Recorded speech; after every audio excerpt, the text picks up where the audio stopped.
संकेत बावनकुळे गाडी चालवताना दिसला असता तर आम्ही त्याला सोडलं नसतं असं विधान काँग्रेसचे नेते विकास ठाकरेंनी केलंय।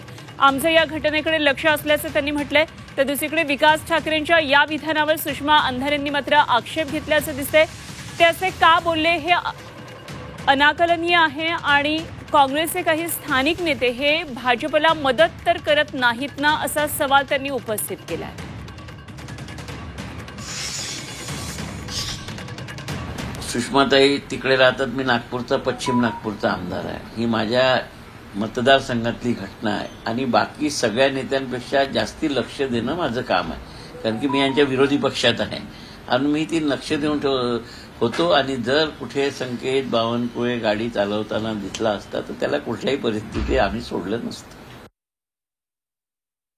विकास ठाकरेंचं म्हणणं मला अनाकलनीय हे मी कालच म्हटलं, पण असू शकतं काही स्थानिकचं राजकारण असू शकतं, काही गिव्ह अँड टेक कल्चर असू शकतं, त्यांचं त्यांना लखलं, मला त्यात काही फार पडायचं नाहीये आणि माझ्या काही फार अपेक्षाही नाही आहेत की कोणी लढायला माझ्यासोबत असलं पाहिजे। मी ठामपणे काही गोष्टी मांडण्यासाठी म्हणून की कायदा सगळ्यांच्यासाठी सारखा आहे